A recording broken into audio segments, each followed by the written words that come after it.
Today has been absolutely amazing if you're a high school sports fan. The state football championships at the Fargo Dome have produced some thrilling moments. We have two very hard-working reporters covering games all day. We will talk to one of them in a second. But we start with the 9-man state championship, where Kidder County was trying to win their first ever state title. They faced Cavalier. Fireworks early in the first half. Kidder County already up 8-0, and Jonah Harder is going to take a shot down the sideline for Parker Hager, and he will go the distance. 16-0 Kidder County. Kidder County led by as many as 22 at one point, but here they're only up 6 as Blake Bryan, the nose guard, gets the interception. Kidder County will get a touchdown off the turnover. To the second half, Cavaliers down by 2, but here they take their first lead of the game on this long connection to Tanner Ulob and his 32-30 Cavalier. But the Wolves answer right back. Isaiah Harder finds a wide open Peyton Kuthon, and he goes the distance. The Wolves win their first ever state title, the final 54-32. To the Class A championship, Bishop Bryan looking to complete their improbable run, but they had to beat Langdon area Edmore Munich. Langdon area already up 8-0, looking for more, but the Lions would make the sack. Jackson Feller does that, but Langdon area scored a touchdown on that drive. Later, Langdon leads 14-0, and then Simon Runfall finds Jackson DeVoe, and he scores. It's 22-0 Langdon area. But maybe the play of the day comes from Bishop Bryan. Jackson Feller is going to make one man miss, then he cuts, and he's off to the races.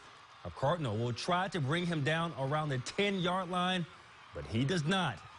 So Feller still on his feet, and he's in an incredible touchdown run. Unfortunately, that would be the highlight for the Lions as they fall to Langdon area 42-14.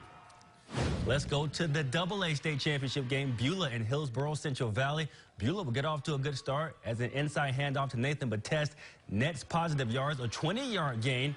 Beulah moves the chains on a first down. But later in the drive, Beulah looks to go deep, and Batest with a pass to Trapper Skalski, but is picked off by Hillsboro Central Valley. That was a big turning point in the game as Hillsboro's Micaiah Gallagher finds Oscar Benson down the middle, and he will roll all the way to the end zone. 8-0 Burrows. Later, Beulah's Jace Lee scores, but the outcome at this point was already decided. Beulah falls in this one 35-12. So, a great day thus far at the Fargo Dome. We have one game left. That's the Class AAA State Championship. The undefeated Century Patriots taking on West Fargo Cheyenne. Phil Bonatti spoke with Century's head coach, Ron Wingenbach. Thank you, Joey. Here with Coach Wingenbach. And Coach, what was the message to your team throughout this whole week of practice, getting ready for this big game that's coming down to the season here? Well, I think the one thing you got to remember how you got here, and so tonight it'll be very important that we just kind of maintain the things that we've done offensively, defensively, special teams. Probably want to sugarcoat a few things, but you know, I think it's important that the fundamentals still remain as they were throughout the season. We have to tackle well in space, and we've got to protect the football. What's the challenge that you face in Cheyenne? Well, I think it's kind of a multi-dimensional attack. They have capabilities of throwing, capabilities of running. They got an excellent running back, some excellent receivers, and the quarterback's done a real good job. And then on the defensive side, they run to the ball very well, and they're very athletic. So they pose a lot of problems, especially in their front seven. All right, Coach, good luck tonight. And reporting from Fargo with KX Sports, Phil Bonatti. Thank you, Phil. Century and West Fargo will kick off very shortly. Also today, the Class B volleyball state matches were announced. The top half of the bracket will see Iowa Redeemers and Dickinson Trinity, the first matchup, followed by Langdon area and Flasher. The bottom half of the bracket will see the top overall seed, Oaks and Stanley, and then Thompson versus Oak Grove. Way to go, Kidder County. Yeah, congratulations. Keep it here. When we return, a decades-long relationship kept strong over gambling and milking cows. Yeah.